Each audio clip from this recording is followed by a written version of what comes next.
Hi friends, ఈరోజు మనం రీసెంట్గా తమిళ్లో ఒక మంచి ఫీల్ గుడ్ లవ్ స్టోరీ కాన్సెప్ట్తో వచ్చిన జో మూవీ స్టోరీ ఎక్స్ప్లెయిన్ చేసుకోబోతున్నాం. ఇలాగే మీకు ఇంకా ఏ మూవీ స్టోరీని ఎక్స్ప్లెనేషన్ కావాలి అంటే ఆ మూవీ నేమ్ అనేది కామెంట్ బాక్స్లో కామెంట్ చేయండి. ఇంకా ఏమాత్రం ఆలస్యం చేయకుండా మూవీలోకి వెళ్ళిపోదాం.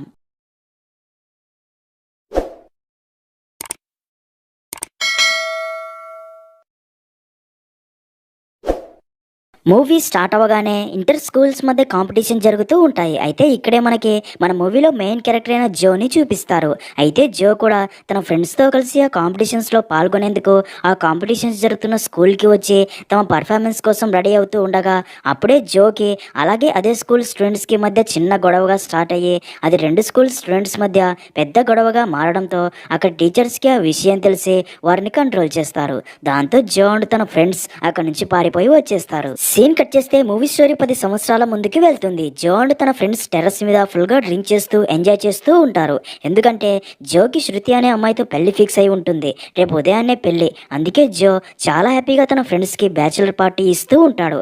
అదే టైంకి అక్కడికి పెళ్లి కూతురు చెల్లెలు వచ్చి జోతో ఏదో విషయం గురించి మాట్లాడాలి అనుకుంటుంది. కానీ జో డ్రింక్లో ఉండి తన మాటలు వినే పరిస్థితిలో లేడు అని అర్థం చేసుకొని రేపు ఉదయాన్నే కలిసి మాట్లాడతాను అని చెప్పి అక్కడి నుంచి వెళ్ళిపోతుంది. అలా జో అండ్ తన ఫ్రెండ్స్ మళ్ళీ ఫుల్గా డ్రింక్ చేస్తూ ఉంటారు. అయితే అలా కాసేపటికి జోకి తను పెళ్లి చేసుకోబోయే శృతి ఫోన్ చేసి మీకు ఈ విషయం ఎలా చెప్పాలో అర్థం కావటం లేదు అని, నాకు ఈ పెళ్లి చేసుకోవడం అస్సలు ఇష్టం లేదు, నిజానికి మా నాన్న కోసమే పెళ్లికి ఓకే చెప్పాను, ప్లీజ్ నా సిచ్యుయేషన్ అర్థం చేసుకుని మీరే ఎలాగైనా పెళ్లి ఆపేయండి అని చెప్తుంది. అది విన్న జో మైండ్ బ్లాక్ అయ్యి తన లైఫ్లో జరిగిన ఇన్సిడెంట్స్ అన్ని గుర్తు చేసుకుంటాడు. ఇక్కడే మూవీ స్టోరీ కొంతకాలం వెనక్కి అంటే జో ఇంజనీరింగ్ కాలేజ్ చదివే రోజులకి వెళ్తుంది. సీన్ కట్ చేస్తే జో అండ్ తన ఫ్రెండ్స్ కోయంబత్తూరులోని ఒక ఇంజనీరింగ్ కాలేజ్లో సివిల్ డిపార్ట్మెంట్లో జాయిన్ అవుతారు. అలా కాలేజ్ మొదటి రోజు జో అండ్ తన ఫ్రెండ్స్ అందరూ ఫుల్గా హ్యాపీగా ఉండగా అప్పుడే జో అక్కడే ఒక అమ్మాయి మాత్రం బాధపడుతూ ఉండడం చూస్తాడు. ఇక్కడే మనకు తెలిసే ఒక విషయం ఏంటంటే తన పేరు సుచిత్ర అని, తను కూడా జో వాళ్ళ క్లాసే అని. అలా జో శుచినే చూస్తూ ఉండడంతో విషయం అర్థమైన జో ఫ్రెండ్స్కి శుచి గురించి డీటెయిల్స్ కనుక్కోగా శుచి ఒక మలయాళీ అమ్మాయి అని, క్లాస్లో తనకి తోడుగా మరొక్క మలయాళీ అమ్మాయి కూడా లేదు అని ఫీల్ అవుతుంది అని తెలిసి అదే విషయం జోకి చెప్తారు. నిజానికి జోకి మొదటి చూపులోనే శుచి బాగా నచ్చడంతో తను ఇష్టపడడం స్టార్ట్ చేస్తాడు. నెక్స్ట్ సీన్ లో మరుసటి రోజు అందరూ క్లాస్ రూమ్ లో ఉండగా శుచి మాత్రం తన ఫ్రెండ్ ని అడిగి మరీ జో ఎవరో తెలుసుకుని జోని పిలిచి తనతో మాట్లాడుతుంది. జో శుచితో మాట్లాడాక చాలా హ్యాపీగా తిరిగి వచ్చి తన ఫ్రెండ్స్ దగ్గరికి వచ్చి కూర్చోగా అదంతా చూస్తున్న తన ఫ్రెండ్స్ ఏంట్రా అప్పుడే అమ్మాయితో ప్రేమనా, అసలు తను నేను ఎందుకు పిలిచింది చెప్పు అని అడగ్గా దానికి జో జరిగింది చెప్తాడు. నిజానికి కంప్యూటర్ ల్యాబ్ లో స్టూడెంట్స్ అందరినీ తమ బయోడేటా కంప్యూటర్లో ఎంటర్ చేయమని ప్రొఫెసర్ చెప్పగా స్టూడెంట్స్ అందరూ కంప్యూటర్లో తమ బయోడేటా ఎంటర్ చేసి వెళ్ళిపోయాక జో మాత్రం శుచి కూర్చున్న కంప్యూటర్ దగ్గరికి వచ్చి సుచిత్ర నాయర్ అని ఉన్న తన పేరుని సుచిత్ర జో అని మార్చి వచ్చేసా అని చెప్పి ఇప్పుడు శుచిని నేను ఇష్టపడుతున్నాడు తనకు తెలిసేలా చేశా అని చెప్పి చాలా హ్యాపీగా ఫీల్ అవుతాడు. ఇంకేముంది, ఆ రోజు నుండి జో ప్రతిరోజు శుచిని చూస్తూనే ఉంటాడు. అంతేకాక జో ప్రతిరోజు శుచి ఏ కలర్ డ్రెస్ వేసుకుని వస్తే జో కూడా సేమ్ అదే కలర్ డ్రెస్ వేసుకొస్తూ ఉంటాడు. అలా ప్రతిరోజు సేమ్ కలర్ డ్రెస్ వేసుకురావడం జో ఫ్రెండ్స్ చూసి అసలు ఇది ఎలా సాధ్యం రా, సేమ్ కలర్ డ్రెస్ వేసుకోవడం అని అడగ్గా దానికి జో ఇది చాలా సింపుల్ రా, శుచి ఫ్రెండ్ని నా ఫ్రెండ్గా చేసుకున్నా ప్రతిరోజు తనే చెప్తుంది అంటాడు. అది విన్న జో ఫ్రెండ్స్ జోతో నీకు శుచి అంటే అంత ఇష్టం ఉన్నప్పుడు తనకి ప్రపోజ్ చేయమని చెప్తారు. కానీ జో శుచితో మాట్లాడడానికి టెన్షన్ పడిపోతూ ఉంటాడు. ఇంకా ప్రపోజ్ ఎలా చేస్తాడు. కానీ జోకి తన ఫ్రెండ్స్ చాలా సార్లు ధైర్యం చెప్పి తన ప్రేమ విషయం చెప్పమని శుచి దగ్గరికి పంపుతూ ఉంటారు. కానీ శుచి దగ్గరికి ధైర్యంగా వెళ్ళిన జో తనకి ప్రేమ విషయం చెప్పకుండా ఏదో ఒకటి మాట్లాడి వచ్చేస్తూ ఉంటాడు. ఇలా ఉండగా ఒక రోజు జో అండ్ తన ఫ్రెండ్స్ ని ల్యాబ్ కోట్ వేసుకుని రానందుకు ప్రొఫెసర్ ల్యాబ్ లోకి అలౌ చేయకపోవడంతో జో అక్కడే ఉన్న శుచిని చూసి ల్యాబ్ కోట్ ఇవ్వమని అడగ్గా శుచి కూడా తనకి ల్యాబ్ కోట్ ఇస్తుంది. దాంతో జో చాలా హ్యాపీగా ఫీల్ అవుతాడు. సీన్ కట్ చేస్తే ఓనం ఫెస్టివల్ రోజు కాలేజీకి అందరూ తమ ట్రెడిషనల్ డ్రెస్సెస్ వేసుకుని వస్తారు. జో శుచిని చీరలో చూసి శుచి చీరలో చాలా అందంగా ఉందని తనకి ఈ రోజు ఎలాగైనా ధైర్యం తెచ్చుకొని ప్రపోజ్ చేయాలని తన దగ్గరికి వెళ్తాడు. కానీ యాజ్ ఇట్ ఈస్ గా శుచి దగ్గరికి వెళ్ళగానే భయంతో చెప్పలేడు. కానీ అప్పుడే శుచి జోకి హ్యాపీ ఓనం అని చెప్పి తనకి షేక్ హ్యాండ్ ఇస్తుంది. దాంతో జో మరింత హ్యాపీగా ఫీల్ అవుతాడు. అయితే అదంతా చూసిన కేరళకి చెందిన కాలేజీ సీనియర్స్ జో దగ్గరికి వచ్చి నువ్వు సుచిత్రాని ప్రేమిస్తున్నావా, సుచిత్రాని మావాడు కూడా ప్రేమిస్తున్నాడు, అందుకే ఇంకెప్పుడు నువ్వు సుచిత్రతో మాట్లాడకొని చెప్పి వార్నింగ్ ఇస్తారు. కానీ జో వారి మాటలు పెద్దగా పట్టించుకోడు. అలా కొన్ని రోజులు గడిచిపోతాయి. అలా ఒకరోజు జోతో తన ఫ్రెండ్స్ రేపటి నుంచి స్టడీ హాలిడేస్ అని, అందుకే ఈరోజు ఎలాగైనా శుచికి నీ ప్రేమ ప్రేమ విషయం చెప్పేయమని ఫోర్స్ చేయడంతో జో కూడా ధైర్యం తెచ్చుకొని ఈరోజు క్లాస్ రూమ్లో శుచికి వెనక బెంచ్లోనే కూర్చొని భయపడుతూనే శుచితో నేను నిన్ను ప్రేమిస్తున్నానని చెప్పి క్లాస్ రూమ్ నుండి బయటికి పారిపోయి వచ్చేస్తాడు. అది విన్న శుచి కూడా షాక్లో ఉండిపోతుంది. అలా కాసేపటికే జో అండ్ ఫ్రెండ్స్ మళ్ళీ క్లాస్ రూమ్లోకి రాగా శుచి ఏడుస్తూ ఉంది అని జోకి తెలిసి చాలా ఫీల్ అవుతాడు. క్లాస్ అయిపోయాక తనకి సారీ చెప్పాలి అనుకుని అలా క్లాస్ అయిపోయాక జో శుచికి సారీ చెప్పాలి అని చూడగా జో ఫ్రెండ్స్ శుచి ప్రక్కన ఉన్న తన ఫ్రెండ్ని శుచికి ఓకే కదా అని అడగ్గా దానికి తను ఇప్పుడు శుచి ఓకే అని చెప్తుంది. దాంతో జో అండ్ తన ఫ్రెండ్స్ శుచి జో ప్రపోజ్ ని యాక్సెప్ట్ చేసిందని చాలా హ్యాపీగా ఫీల్ అవుతారు. నెక్స్ట్ సీన్ లో శుచి స్టడీ హాలిడేస్ కి ఊరికి వెళ్లేందుకు బస్ స్టాప్ లో వెయిట్ చేస్తూ ఉండగా అప్పుడే జో తనతో మాట్లాడడానికి వస్తాడు. కానీ శుచి తనతో ఏం మాట్లాడదు. అప్పుడే శుచి ఫ్రెండ్ జో ఫ్రెండ్స్ తో జో శుచి దగ్గర ఏం చేస్తున్నాడని అడగ్గా దానికి జో ఫ్రెండ్స్ నువ్వే కదా శుచి జో ప్రపోజ్ ని యాక్సెప్ట్ చేసింది అని చెప్పావనగా దానికి తను నేను చెప్పింది శుచి ఏడవడం ఆపేసింది ఇప్పుడు అంతా ఓకే అని చెప్పా అనడంతో అది విన్న జో ఫ్రెండ్స్ షాక్ అవుతారు. మరో పక్క శుచి జోతో ఏం మాట్లాడకుండా తన బస్సు రావడంతో బస్సు ఎక్కి కూర్చుంటుంది. దాంతో జో చాలా ఫీల్ అవుతాడు. అయితే అప్పుడే బస్సులో శుచి పక్కనే కాలేజీ సీనియర్ వచ్చి కూర్చుంటాడు. అది చూసిన జోకి చాలా కోపం వస్తుంది. బట్ కంట్రోల్ చేసుకుంటాడు. అయితే శుచి మాత్రం సీనియర్ తన పక్కన వచ్చి కూర్చోగానే శుచి జో వైపే చూస్తూ ఉండిపోతుంది. అంటే నువ్వు వచ్చి నా పక్కన కూర్చోవా అన్నట్టు. అది అర్థమైన జో ఏమాత్రం లేట్ చేయకుండా వెంటనే బస్సు వెనకాల పరిగెత్తుకుంటూ వెళ్లి బస్సు ఎక్కి శుచి పక్కన కూర్చున్న సీనియర్ని లేపి శుచి పక్కన కూర్చుంటాడు. శుచి కూడా చాలా హ్యాపీగా ఫీల్ అవుతుంది. నిజానికి శుచి కూడా జోని మొదటిసారి చూసినప్పటి నుంచే ఇష్టపడుతూ ఉంటుంది. అలా ఇద్దరు ఒకరికొకరు నచ్చడంతో ఇద్దరు ప్రతిరోజు కలిసి మాట్లాడుకుంటూ మరింత క్లోజ్ అవుతూ చాలా హ్యాపీగా ఉంటారు. అలా కొన్ని రోజులు చాలా హ్యాపీగా గడిచిపోతాయి. ఇలా ఉండగా ఒక రోజు జో అండ్ శుచి బస్సులో వెళ్తూ ఉండగా జోకి శుచిని కిస్ చేయాలని ఉంది అని చెప్తాడు. దాంతో శుచి కూడా జోకి నో చెప్పలేక అలా ఇద్దరు కిస్ చేసుకుంటారు. అయితే అలా అదే రోజు రాత్రి జో అండ్ ఫ్రెండ్స్ డ్రింక్ చేస్తూ చాలా హ్యాపీగా ఉండగా అప్పుడే జో తన ఫ్రెండ్స్కి తన శుచిని కిస్ చేసిన విషయం చెప్పేస్తాడు. అయితే ఈ విషయం కాస్త శుచి ఫ్రెండ్ని లవ్ చేస్తున్న జో ఫ్రెండ్ తనకి చెప్పడంతో అది కాస్త అందరికీ తెలిసిపోవడంతో ఈ విషయం తెలిసిన శుచి జోకి ఫోన్ చేసి పర్సనల్ విషయం అందరికీ అలా ఎలా చెప్పేస్తావని శుచి జో మీద కోప్పడుతుంది. దాంతో జో తనకి సారీ కూడా చెప్తాడు. అలా ఆ రోజు నుండి ఇద్దరి మధ్య చిన్న చిన్న గొడవలు వస్తూ ఉంటాయి. అయితే ఇద్దరు ఎంత గొడవ పడినా సరే ఇద్దరిలో ఎవరో ఒకరు సారీ చెప్పడంతో గొడవ క్లోజ్ అయిపోతూ ఉంటుంది. నెక్స్ట్ సీన్ లో అలా ఒకరోజు జో అండ్ శుచి టెంపుల్ కి వెళ్తారు. అయితే అక్కడే శుచి చెట్టుకి కట్టి ఉన్న మంగళసూత్రం చూసి అది ఎప్పుడు నా మెడలో కడతావని అడగ్గా ఆ మాట విన్న జో వెంటనే ఆ మంగళసూత్రం తెచ్చి చెప్పు ఇప్పుడే కట్టమంటావా అంటాడు. అది విన్న శుచి మొదట షాక్ అవుతుంది. కానీ మనం ఎలాగో ఫ్యూచర్లో పెళ్లి చేసుకుంటాం కదా ఇప్పుడే అది నా మెడలో కట్టేసే ఈ టైం పోతే మళ్ళీ ఇలాంటి టైం రాదేమో అంటుంది. కానీ జో ఎందుకో కట్టకుండా ఆగిపోతాడు. ఇంకా మూవీ స్టోరీ ప్రజెంట్లో శృతి జోకి కాల్ చేసి అంత చెప్పినా సరే జో పెళ్లి క్యాన్సిల్ చేయించకుండా జో శృతి మెడలోనే తాళి కడుతున్నట్లు చూపిస్తారు. దాంతో శృతి జో మీద కోపంతో రగిలిపోతుంది. ఇంకా మూవీ స్టోరీ ఫ్లాష్ బ్యాక్ లో అలా కాలేజీలో జో అండ్ శుచి తన ఫైనల్ ఇయర్స్ ఎగ్జామ్స్ కూడా కంప్లీట్ చేసేస్తారు. శుచి జోని మిస్ అవుతున్నందుకు చాలా ఫీల్ అవుతుంది. జో తనతో నువ్వు మీ ఇంట్లో వాళ్ళు చెప్పినట్లే ఎంఏ కంప్లీట్ చేయి నేను కూడా ఎంఏ చేస్తాను అలా 2 ఇయర్స్ అయిపోగానే నేనే వచ్చి మీ పేరెంట్స్కి మన ప్రేమ విషయం చెప్పి నేను పెళ్లి చేసుకుంటాను అని ధైర్యం చెప్పి పంపుతాడు. అలా ఇద్దరు చాలా ఎమోషనల్ అవుతారు. సీన్ కట్ చేస్తే అలా ఇద్దరి మధ్య లాంగ్ డిస్టెన్స్ లో దాదాపు సంవత్సరంన్నర గడిచిపోతుంది. అయితే ఈ సంవత్సరంన్నరలో కూడా జో అండ్ శుచి ఇద్దరు ఫోన్లోనే మాట్లాడుకుంటూనే ఉంటారు. కానీ ప్రతి చిన్న విషయానికి ఇద్దరి మధ్య గొడవ. ఇద్దరు రోజులో 10 గంటలు మాట్లాడుకుంటే అందులో 9 గంటలు గొడవ. 1 గంట ఆ గొడవకి సారీలు చెప్పుకోవడం. వాళ్ళిద్దరి మధ్య కూడా వచ్చే గొడవలు పెద్దవి కావు, సిల్లి గొడవలు. అలా ఒకరోజు ఇద్దరు కలిసి మాట్లాడుకోవాలి అనుకుంటారు. అలా సంవత్సరంన్నర తర్వాత ఇద్దరు మొదటిసారి కలవగానే తమ గొడవలన్నీ మర్చిపోయి చాలా ఎమోషనల్ అవుతారు. అలా ఇద్దరు కాసేపు మాట్లాడుకోగానే మళ్ళీ చిన్న విషయానికి గొడవ స్టార్ట్ అవుతుంది. అప్పుడే జో శుచితో మన ఇద్దరి మధ్య కొంచెం బ్రీతింగ్ స్పేస్ తీసుకుందామా, కొన్ని రోజులు మన ఇద్దరం మాట్లాడుకోకుండా ఉందాం, మాట్లాడుకోకపోతే నువ్వు నన్ను మర్చిపోతావా, నేనైతే నిన్ను మర్చిపోను అంటాడు. అది విన్న శుచి నీకు బ్రీతింగ్ స్పేసే కదా కావాలి, సరే తీసుకో అని అక్కడ నుంచి చాలా బాధతో వెళ్ళిపోతుంది. అయితే చెప్పినంత ఈజీగా జో శుచితో మాట్లాడకుండా 2 రోజులు కూడా ఉండలేకపోతాడు. శుచితో మాట్లాడడానికి కాల్ చేస్తాడు. కానీ శుచి నీకు బ్రీతింగ్ స్పేస్ కావాలి అన్నావుగా తీసుకో అని చెప్పి మాట్లాడదు. నిజానికి జో ఇద్దరు కొన్ని రోజులు మాట్లాడకుండా ఉంటే ఇద్దరి మధ్య గొడవలు రావు అని అలా చెప్పి ఉంటాడు. సీన్ కట్ చేస్తే జో కూడా శుచితో మాట్లాడకూడదు అనుకుంటాడు. అలా 6 నెలలు గడిచిపోతాయి. ఒకరోజు శుచి జోకి ఫోన్ చేసి రేపు నువ్వు మా ఇంటికి వచ్చి మన పెళ్లి గురించి మా పేరెంట్స్తో మాట్లాడు, అలాగే నువ్వు నా కోసం నీ ఈగో నీ కోపం అన్నీ అక్కడే వదిలేసి వచ్చి మాట్లాడు అని చెప్తుంది. దాంతో జో మరుసటి రోజే శుచి ఇంటికి వెళ్ళి శుచి పేరెంట్స్తో తమ ప్రేమ విషయం చెప్పి తమ పెళ్లికి ఓకే చెప్పమని అడగ్గా అక్కడే ఉన్న శుచి బాబాయ్ అండ్ రిలేటివ్స్ మాత్రం అసలు నీలాంటి వాడికి మా అమ్మాయిని ఇవ్వమని ఇక మా శుచిని మర్చిపోని జోని కొడతారు. అయినా కానీ శుచి కోసం జో తన కోపాన్ని కంట్రోల్ చేసుకుంటాడు. అలా వాళ్ళు జోని కొడుతూ ముందుకు తోయడంతో జో వెళ్ళి శుచి ఫాదర్ మీద పడతాడు. అప్పుడే ఆ శబ్దాలు విన్న శుచి లోపల నుంచి బయటికి వచ్చి ఆ దృశ్యం చూసి జోనే శుచి ఫాదర్ని కొడుతున్నట్లుగా ఊహించుకుని జోతో వాళ్ళు నిన్ను ఎన్ని మాటలు అన్నా సరే నిన్ను కొట్టినా సరే నా కోసం భరించాల్సింది జో, కానీ నువ్వు మా నాన్నని ఇలా కొట్టావని ఇక నా లైఫ్లో ఎప్పటికీ నువ్వు వద్దు, ఇక్కడ నుంచి వెళ్ళిపో అంటుంది.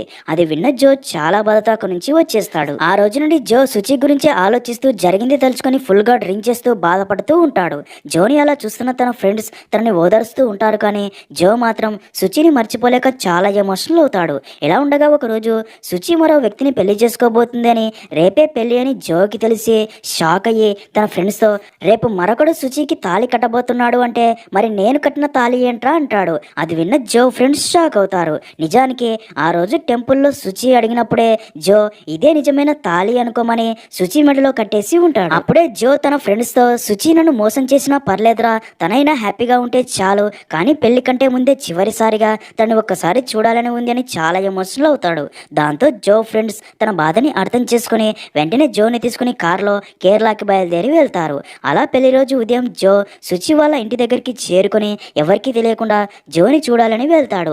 అయితే ఇక్కడే రివీల్ అయ్యే మైండ్ బ్లాకే ట్విస్ట్ ఏంటి అంటే అప్పటికే శుచి తనకి పెళ్లి ఇష్టం లేక సూసైడ్ చేసుకుని చనిపోయి ఉంటుంది. శుచి శవాన్ని చూసిన జో గుండె ఒక్కసారిగా బద్దలవుతుంది. శుచి రిలేటివ్స్ మాత్రం జో వెళ్ళే శుచి చనిపోయిందని తనని కొట్టబోగా శుచి ఫాదర్ మాత్రం వాళ్ళని ఆపి జోని శుచి శవం దగ్గరికి తీసుకుని వెళ్తాడు. నిజానికి శుచి తన ఫాదర్ కోసం ఒక లెటర్ రాసి ఉంటుంది. అందులో జో అంటే నాకు చాలా ఇష్టం నాన్న, జో కూడా సేమ్ మీలాగే, తనలో నేను మిమ్మల్ని చూసేదాన్ని, తనకంటే ప్రేమగా నన్ను ఇంకెవరు చూసుకోలేరు, తనకి మాట ఇచ్చానాన్న, తను ఎప్పుడు పిలిచినా సరే తనతో వస్తా అని, కానీ తను ఆ రోజు మీ మీద చేయి చేసుకున్న తర్వాత తనని పెళ్లి చేసుకుని మీ ముందుకు వస్తే మీకు అదే గుర్తొచ్చి బాధపడతారు, అందుకే తను నాకు వద్దు, అలా అని తనని తప్ప మరొకరిని నా భర్తగా ఊహించుకోలేను, ఎందుకంటే నువ్వు ఎప్పుడూ అడుగుతూ ఉంటావు కదా నా మెడలో ఉన్న ఈ నల్లతాడు ఏంటి అని, అది జో నాకు కట్టిన తాళి నాన్న, మాకెప్పుడో పెళ్ళైపోయింది, నన్ను చివరిసారిగా చూసుకోవడానికి నా చావు విషయం జోకి ఇన్ఫర్మేషన్ చేయండి నాన్న, ఈ విషయం తెలిసిన వెంటనే తను ఇక్కడికి వస్తాడు, జోని క్షమించండి నాన్న అని రాసి ఉంటుంది. అయితే నిజానికి అసలు జో శుచి ఫాదర్ని కొట్టి ఉండడు. నిజం తెలిసిన శుచి ఫాదర్ జోని పట్టుకుని ఏడుస్తాడు. జో కూడా శుచి శవాన్ని చూసి గుండెలు పగిలేలా ఏడుస్తాడు. సీన్ కట్ చేస్తే అలా రోజు నుండి జో తను ఆ రోజు గొడవ విషయంలో ఈగోకి పోకుండా శుచికి ఫోన్ చేసి తన ఫాదర్ని కొట్టలేదు అన్న నిజం చెప్పి ఉంటే ఇలా జరిగి ఉండేదే కాదు అని, శుచి తన వల్ల చనిపోయిందని చాలా బాధపడుతూ ఫుల్గా డ్రింక్ చేస్తూ ఉంటాడు. జోని అలా చూస్తున్న తన ఫ్రెండ్స్ తనని ఓదార్చాలని ట్రై చేసినా సరే జో జరిగిందే తలుచుకుని శుచి చావుకి తనే కారణం అనుకుంటూ అలా ఒకరోజు తను కూడా చావాలి అని విషం తాగేస్తాడు. అయితే అది చూసిన తన ఫ్రెండ్స్ జోని హాస్పిటల్కి తీసుకెళ్లి తనని కాపాడతారు. అప్పుడే ఈ విషయం తెలిసిన జో ఫాదర్ హాస్పిటల్కి వచ్చి తనతో నన్ను మీ అమ్మని వదిలి చనిపోవాలి అనుకున్నావా, నువ్వు చనిపోవాలి అనుకున్నా సరే దేవుడు నిన్ను కాపాడాడు అంటే నీకోసం మరొకటి ఏదో వెయిట్ చేస్తుంది అనే కదా అని చెప్పి ఫీల్ అవుతాడు. జోని ఆ పరిస్థితుల్లో చూసిన తన అమ్మ ఆ అమ్మాయికి నీ మీద ఉంది ప్రేమ అయితే మాకు నీ మీద ఉంది ఏంట్రా, నువ్వు నా కడుపులో నుంచి బయటికి రాగానే నిన్ను మొదటిసారి నేను చూశాను కదా, అదిరా లవ్ ఎట్ ఫస్ట్ సైట్ అంటే అని, అలాంటి మమ్మల్ని వదిలి చనిపోవాలి అనుకున్నావా అని చాలా ఎమోషనల్ అవుతుంది. జో కూడా తన పేరెంట్స్ ప్రేమని అర్థం చేసుకుని ఆ రోజు నుండి తాగడం మానేస్తాడు. కానీ శుచిని మాత్రం మర్చిపోలేకపోతూ ఉంటాడు. అయితే తన పేరెంట్స్ కోసం కొన్ని రోజులకి వాళ్ళు చూసిన శృతితో పెళ్లికి ఓకే చెప్తాడు. ఇదిలా ఉంటే మరోపక్క శృతి కూడా తన ఫాదర్ కోసమే ఈ పెళ్లికి ఓకే చెప్తుంది. అలా ఇద్దరికి పెళ్ళవుతుంది. అయితే శృతి తనకి ఈ పెళ్లి ఇష్టం లేదు అని చెప్పినా సరే జో తనని పెళ్లి చేసుకోవడంతో శృతి జో మీద చాలా మూడ్ ఆఫ్ గా ఉంటుంది. శృతి అలా చూస్తున్న జోకి ఎందుకు తన అలా ఉందో అర్థం కాదు. అదే రోజు రాత్రి జో దగ్గరికి తన ఫ్రెండ్స్ శాంతు అండ్ ప్రభు వస్తారు. అప్పుడే శాంతు జోకి ఒక విషయం చెప్తాడు. అది విన్న జో షాక్ లో ఉండిపోతాడు. ఇక్కడే రివీల్ అయ్యే ట్విస్ట్ ఏంటి అంటే నిజానికి ఆ రోజు రాత్రి శృతి జోకి ఫోన్ చేసినప్పుడు జో ఫోన్ శాంతు దగ్గర ఉంటుంది. దాంతో శాంతు ఫోన్ లిఫ్ట్ చేసి ఉంటాడు. అయితే శాంతు కూడా డ్రింక్ చేసి మత్తులో ఉండడంతో శృతి మాటలు పెద్దగా పట్టించుకుని ఉండడు. ఇప్పుడు విషయం అర్థమైన జో పాపం రా అమ్మాయికి ఈ పెళ్లి ఇష్టం లేక ఆపమని చెప్పిందిరా, కానీ వీడు మందు మత్తు వల్ల తన జీవితం నాశనమయ్యేలా చేశాడు అని సీరియస్ అవుతాడు. ఈ విషయం రాత్రే తెలిసి ఉంటే ఎలాగోలా పెళ్లి ఆపేసేవాడిని అనగా దానికి ప్రభు తనకి పెళ్లి ఇష్టం లేకపోతే తనే వాళ్ళ పేరెంట్స్కి చెప్పి పెళ్లి ఆపేసి ఉండవచ్చుగా, తను చాలా తెలివిగా తప్పు మొత్తం నీ వైపు ఉండేలా నిన్ను ఆపమని చెప్పి అందరి ముందు నిన్ను ఎదవని చేయాలి అనుకుంది. నీకు నీ పేరెంట్స్ అంటే చాలా ఇష్టం కదా, ఇప్పటికే నీ పేరెంట్స్ నీ విషయంలో చాలా బాధపడ్డారా, అర్థం చేసుకో, పిచ్చివాడిలా ఆలోచించకు అని చెప్తాడు. ఇప్పుడు నీకు పెళ్ళైపోయింది, ఇదే నీ లైఫ్. ఒకవేళ నీకు అమ్మాయి మీద అంత ప్రేమ ఉంటే అసలు పెళ్లి ఎందుకు ఆపాలి అన్నావని తన రీజన్ కనుక్కో అని చెప్తాడు. నెక్స్ట్ సీన్ లో జో శృతికి అసలు జరిగిన విషయం చెప్పాలి అని వెళ్ళగా శృతి మాత్రం అసలు జో ఏం చెప్పబోతున్నాడో వినకుండా, పెళ్లి ఆపమని చెప్పినా ఆపకుండా, నా ఆస్తి కోసం నన్ను పెళ్లి చేసుకున్నావు కదా, నాకు నీ లవ్ మ్యాటర్ కూడా తెలుసు, ఒక అమ్మాయి మనసు అర్థం చేసుకోవాలని నీలాంటి వాడికి తను దూరంగా వెళ్ళిపోయి మంచి పని చేసింది అని మాట్లాడడంతో జో కోపంతో ఆ రూమ్ నుంచి బయటికి వచ్చేస్తాడు. అలా రోజు నుండి జో శృతికి ఎన్నోసార్లు నిజం చెప్పాలి అని ట్రై చేసినా సరే శృతి మాత్రం అసలు జో మాట వినడానికి రెడీగా ఉండదు. దాంతో జో మళ్ళీ డ్రింక్ చేయడం స్టార్ట్ చేస్తాడు. అలా ఒక రోజు రాత్రి జో ఫోన్ మాట్లాడుతూ బైక్ మీద వెళ్తూ ఉండగా పోలీసులు జోని ఆపి తను తాగకపోయినా సరే తాగాడు అని అనడంతో కోపం వచ్చిన జో వారి ముందు తాగి, ఇప్పుడు నిజంగానే తాగాను, ఏం చేసుకుంటారో చేసుకోండి అంటాడు. దాంతో పోలీసులు జోని అరెస్ట్ చేసి పోలీస్ స్టేషన్కి తీసుకెళ్తారు. ఈ విషయం తెలిసిన శృతి ఫాదర్ జోని పోలీస్ స్టేషన్ నుంచి విడిపించి కారులో తీసుకెళ్తూ, మీ నాన్న నేను బిజినెస్ స్టార్ట్ చేసేటప్పుడు చాలా హెల్ప్ చేశాడు, నాకు తన మీద ఎంత గౌరవం ఉందో నీ మీద కూడా అంతే గౌరవం ఉంది, నాకెందుకో నీకు శృతికి మధ్య చాలా డిస్టెన్స్ ఉంది అనిపిస్తుంది, మన కాలేజీని శృతినే చూసుకుంటూ ఉంది, అందుకే మీరు కూడా ఎంఏ చేశారు కాబట్టి కాలేజీకి వెళ్ళి అక్కడ తిరిగి చూస్తూ ఆ అట్మాస్ఫియర్కి అలవాటు పడండి, అప్పుడు నువ్వు శృతి ఇద్దరు ఒకే చోట ఉంటారు, మీకు కలిసి మాట్లాడుకోవడానికి టైం దొరుకుతుంది అని చెప్తాడు. అలాగే నా కూతురికి మిమ్మల్ని యాక్సెప్ట్ చేయడానికి కొంచెం టైం ఇవ్వండి, తను ఖచ్చితంగా మారుతుంది అంటాడు. అలా జోని ఇంటి దగ్గర డ్రాప్ చేసి వెళ్తాడు. జో ఇంట్లోకి రాగానే శృతి తనతో, నువ్వు ఎలా కావాలంటే అలా ఉండు, కానీ మధ్యలో మా నాన్నకి గౌరవం తగ్గేలా ఏదైనా చేస్తే నేను ఊరుకోనని కోప్పడగా జో శృతితో, నేను కూడా నిన్ను ఇష్టపడి పెళ్లి చేసుకోలేదు అని అసలు నిజం చెప్పాలి అని చూడగా ఇప్పుడు కూడా శృతి జో మాట వినకుండా అక్కడి నుంచి వెళ్ళబోతుంది. దాంతో జో తన చేయి పట్టుకుంటాడు. దాంతో శృతి ఫుల్గా భయపడిపోతుంది. శృతి బిహేవియర్ చూసిన జో షాక్ అయ్యి తర్వాత శృతి చెల్లెలైన రేణుని కలిసి శృతికి ఏదైనా ప్రాబ్లం ఉందా లేదా పాస్ట్లో ఏదైనా లవ్ స్టోరీ ఉందా అని అడగ్గా దానికి రేణు, అక్కకి ఈ పెళ్లి అస్సలు ఇంట్రెస్ట్ లేదు, కానీ పెళ్లి తర్వాత అన్నీ సర్దుకుంటాయని నమ్మకంతో పెళ్లి చేశాం, తను ఖచ్చితంగా మారుతుంది అని చెప్తుంది. సీన్ కట్ చేస్తే బాగా ఆలోచించిన జో మరుసటి రోజు నుండి శృతి ఫాదర్ చెప్పినట్లే కాలేజీకి వెళ్ళి కాలేజీ మొత్తం తిరిగి చూస్తూ శృతి కాలేజ్ మేనేజ్మెంట్గా ఎలా ఉంటుందో తెలుసుకుంటూ ఉంటాడు. అప్పుడే జోకి శృతి కాలేజీలో తనకి నచ్చినట్లు బాయ్స్ అండ్ గర్ల్స్ ఏ విషయంలోనైనా సరే సపరేట్గానే ఉండాలి అని, ఇద్దరు కలిసే ఛాన్సే లేకుండా స్ట్రిక్ట్ రూల్స్ పెట్టి ఉంటుంది. అంతేకాక స్కూల్ స్టాఫ్లోని టీచర్స్ అండ్ సార్స్ కూడా కలవకుండా రూల్స్ ఉంటాయి. దాంతో స్టూడెంట్స్ అండ్ స్టాఫ్ శృతిని ఒక రాక్షసులా చూస్తూ ఉంటారు. ఇక కాలేజ్ మొత్తం తిరిగి చూస్తున్న జోకి శుచి జ్ఞాపకాలు గుర్తొస్తాయి. అదే విషయం తన ఫ్రెండ్ ప్రభుకి ఫోన్ చేసి చెప్పగా దానికి ప్రభు, నువ్వు ఏం చేసినా సరే శుచి తిరిగి రాదు అని, శృతిలోనే శుచిని చూసుకో అని చెప్తాడు. అలా ప్రతిరోజు జో కాలేజీకి వెళ్తూ ఉంటాడు, కానీ శృతి మాత్రం తనని పట్టించుకోదు. ఇంకా జో అదే కాలేజీలో సెక్యూరిటీగా పనిచేసే ముత్తు అదే కాలేజీలో స్వీపర్గా పనిచేసే మహిళని ప్రతిరోజు తిడుతూ ఉండడం గమనించి, మీరెందుకని తనని ప్రతిరోజు కావాలని తిడుతూ ఉంటారని అడగ్గా దానికి ముత్తు, తను అలా అయినా నాతో మాట్లాడుతుందని ఆశతో బాబు అని, తను నా భార్య అని చెప్పి జరిగింది చెప్పడం స్టార్ట్ చేస్తాడు. నేను నైట్ డ్యూటీ చేసి వచ్చి పగలు నిద్ర పట్టక డ్రింక్ చేసి పడుకునేవాడిని. ఒకరోజు నా భార్యకి ఆరోగ్యం బాగోలేక నా కొడుకుని స్కూల్ దగ్గర వదిలిరమ్మని నాకు చెప్పింది.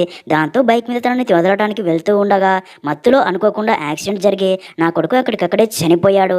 నేను కూడా 15 రోజుల తర్వాత హాస్పిటల్లో కళ్ళు తెరిచాను అని, నా కొడుకుని నేనే చంపేశానయ్యా. ఆ రోజు నుండి నా భార్య నాతో మాట్లాడడం మానేసింది, అందుకే ఇలా చేస్తేనైనా నన్ను తిట్టడానికైనా నాతో మాట్లాడుతుంది అని ఇలా చేస్తున్నా అని చెప్పి చాలా ఎమోషనల్ అవుతాడు. అలాగే ఆ రోజు నుండి తాగడం పూర్తిగా మానేశాను, తన కోసమే, తను పనిచేసే చోటే నేను కూడా ఇక్కడే పనికి చేరి ఎప్పటికైనా తను మాట్లాడుతుంది అని 22 సంవత్సరాలుగా ఎదురు చూస్తున్నాను అని చెప్తాడు.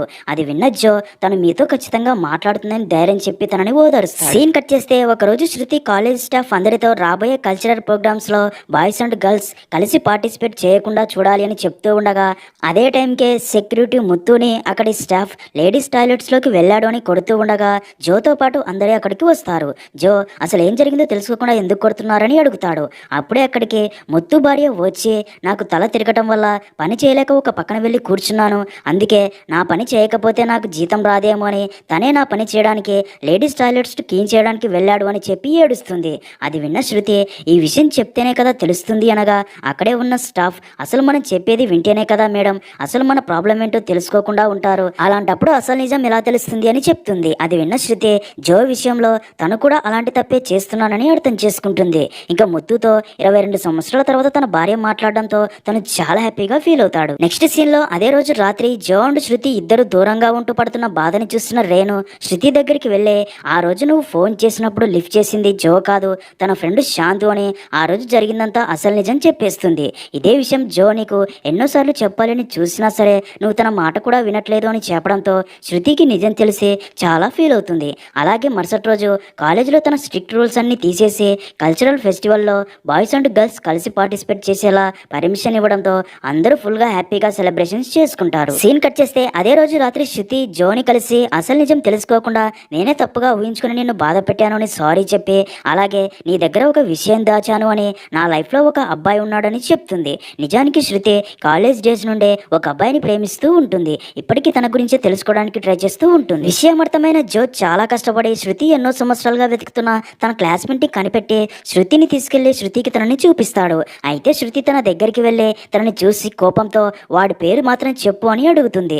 దానికి తను వాడు ఎవరో కాదు జోనే అని చెప్తాడు. అది విన్న శృతి షాక్ అవుతుంది. ఇక్కడే రివీల్ అయ్యే మైండ్ బ్లాక్ ట్విస్ట్ ఏంటి అంటే, మూవీ స్టార్టింగ్ లో జో తన ఫ్రెండ్స్ తో కలిసి స్కూల్ కాంపిటీషన్స్ కోసం ఒక స్కూల్ కి వెళ్తారు కదా, అక్కడే జో ఒక స్టూడెంట్ తో గొడవ కూడా పడతాడు కదా. నిజానికి అక్కడ ఆ రోజు ఏం జరిగి ఉంటుందంటే అది శృతి చదివే స్కూలే. శృతి తనను ప్రేమిస్తుంటే ఆ అబ్బాయి మాత్రం అది అడ్వాంటేజ్ గా తీసుకొని ఆ రోజే శృతిని ఒక రూమ్ లోకి తీసుకెళ్లి తనతో అసభ్యకరంగా ప్రవర్తిస్తూ ఉంటాడు. దాంతో భయపడిపోయిన శృతి అక్కడి నుంచి తప్పించుకోవాలని రావాలని చూసినా సరే తను శృతిని వదిలిపెట్టాడు. అయితే అప్పుడే అది చూసిన జో తన నుండి శృతిని కాపాడి ఉంటాడు. అయితే ఆ రోజు జో ఫేస్ కి కలర్స్ వేసుకుని ఉండడంతో శృతికి తను జో అని తెలియదు.